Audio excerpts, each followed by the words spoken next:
I'm so proud and I'm so grateful that I won the lottery of life to be born here in Canada. Born of a teenage unwed mother, she put me up for adoption to 2 school teachers. They taught me that it didn't matter where I came from. It mattered where I was going. It didn't matter who I knew. It mattered what I could do. That's the country my wife came to as a refugee.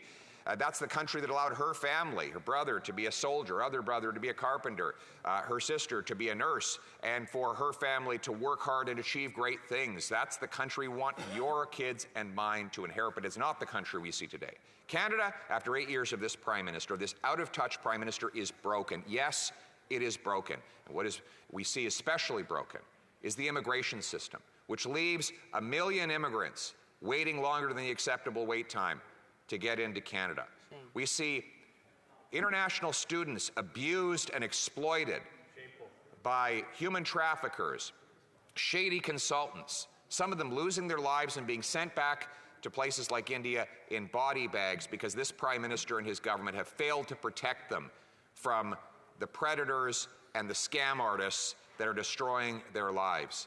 We see 20,000 brilliant immigrant doctors blocked from working in their professions by government gatekeepers. 32,000 immigrant nurses blocked from their jobs. It boils my blood to sit in a hospital waiting room for 5 hours with my daughter who has a migraine headache because there aren't enough doctors and nurses, while gatekeepers block brilliant immigrant doctors and nurses from doing their jobs.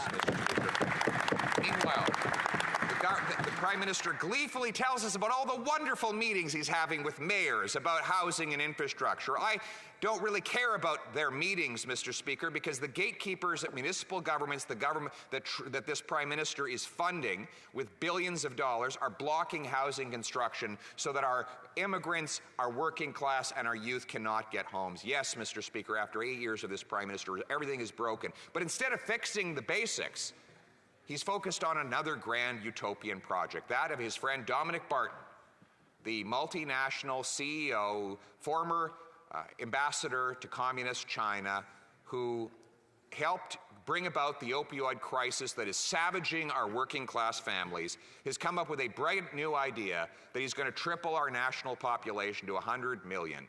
Mr. Speaker, we don't need any more utopian schemes from globe-trotting millionaires and multinational insiders. What we need is some common sense for a change.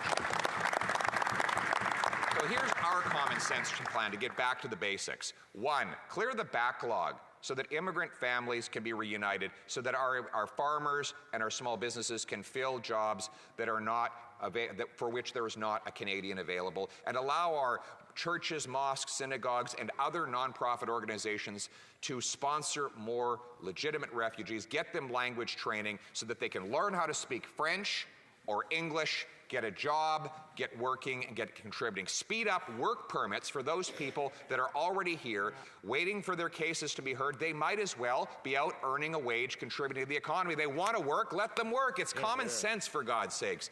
And speaking of work, let's bring in a Blue Seal, national standard, for all of our professions. We have a Red Seal that allows tradespeople to take a test, prove they're qualified, get to work, and move across the country to fill needed vacancies in the job market.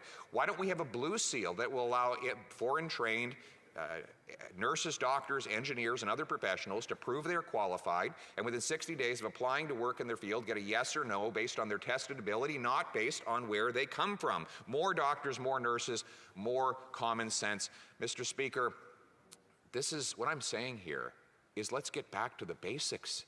Our immigration system was the best in the world 8 years ago. But now we have immigrants who come here and they actually say they want to go back. Because this is not what was promised. I said everything is broken. You know what is broken most of all? The promise. The promise of Canada. The promise that we will reinstill. A promise that in Canada, it doesn't matter where you come from, it matters where you're going. It doesn't matter if your name is Martin or Mohammed, whether your name is Singh or Smith, whether your name is Chong or Charles, whether your name is Patel or Poilievre, if you work hard, you can achieve anything you want in the greatest country in the world, in the freest country in the world. Mr. Speaker, this is the common sense of the common people, united for our common home. Your home, my home, our home. Let's bring it home.